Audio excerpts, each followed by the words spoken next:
akan mereview mengenai komunikasi dalam public relation mata kuliah manajemen humas dengan dosen pengampu Bapak Hanif Al-Qadri, jurusan administrasi pendidikan. Komunikasi dapat dimaknai sebagai jalannya proses di mana seseorang maupun kelompok orang menciptakan serta menggunakan sejumlah informasi agar saling berhubungan dengan lingkungan sekitar. Secara umum, komunikasi dapat dilakukan secara verbal serta dapat dipahami oleh kedua belah pihak yang berkaitan. Komunikasi sebagai dasarnya public relation. Sebagai public relation, kita harus menguasai bagaimana caranya berkomunikasi, karena seluruh aspek PR tidak terlepas dari komunikasi. Mereka atau kita yang bekerja di bidang PR harus memiliki kemampuan komunikasi yang handal, karena kita akan menyampaikan informasi serta menyelesaikan masalah-masalah dan menemukan solusinya. Media yang dapat kita manfaatkan dalam komunikasi terdapat beberapa, misalnya media sosial, media cetak, atau bahkan surat. Namun juga tergantung bagaimana sesuainya dengan PR agar informasi yang kita sampaikan mendapatkan feedback dari khalayak umum atau publik. Membahas sebelumnya mengenai proses komunikasi. Mengenai komunikasi terdapat beberapa diantaranya. Yang pertama adalah komunikator atau sumber. Di mana proses komunikasi dimulai di mana si pengirim pesan, ide atau gagasan yang akan disampaikan oleh publik atau internal ke eksternal atau keluar ke publik atau khalayak umum. Yang kedua yaitu message. Apapun yang dilakukan manusia, baik lisan ataupun tulisan, melalui PR di setiap lembaga ini disebut dengan pesan. Memiliki pengaruh yang besar kepada lembaga, baik dalam perbaikan citra lembaga. Yang ketiga, jalan atau media, yaitu jalan yang digunakan dalam menyampaikan komunikasi. Yang keempat, komunikan atau publik, orang atau kelompok yang ingin kita sampaikan pesan atau menerima pesan yang kita sampaikan atau sasaran dari kelompok, baik individu, publik atau publik eksternal. Yang kelima yaitu efek atau tanggapan yang disebut juga dengan feedback, yang terbentuk yang mampu mempengaruhi publik, yang merubah pandangan sebelumnya menjadi lebih baik. Selanjutnya kita akan membahas mengenai bentuk komunikasi dalam public relation.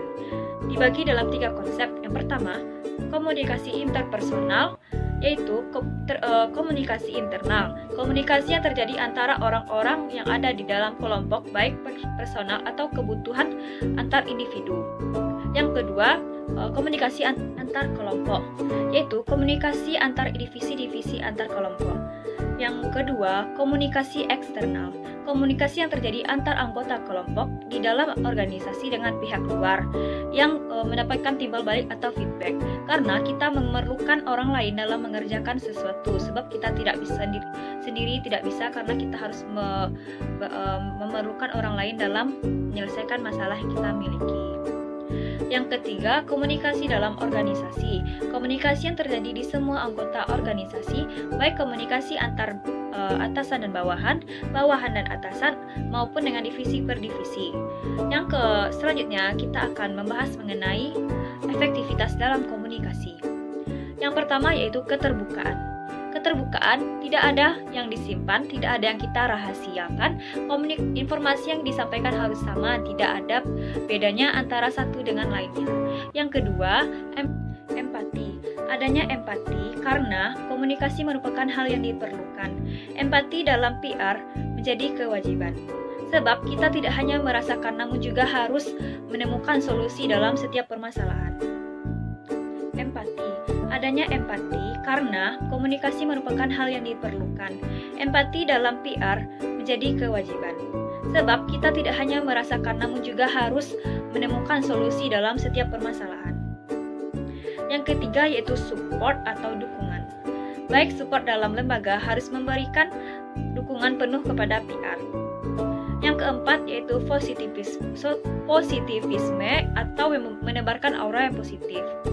Serta yang terakhir, yang kelima, yaitu kesetaraan, bahwa siapapun tidak memandang kedudukan dalam berkomunikasi, sebab yang diperlukan dalam komunikasi adalah pesan yang kita sampaikan.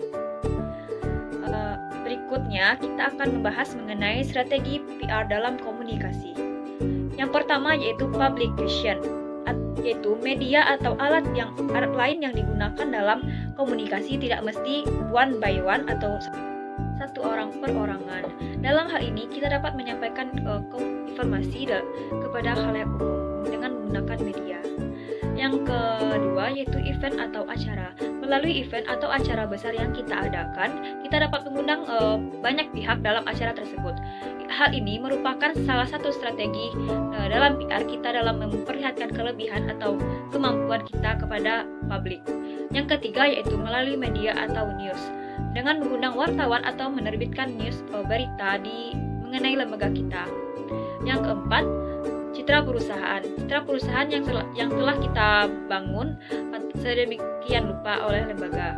Yang kelima yaitu lobbying atau negotiation merupakan kunci komunikasi dalam PR. Serta yang terakhir adalah social responsibility, yaitu banyak alat atau kondisi yang dapat digunakan dalam strategi PR yang efektif.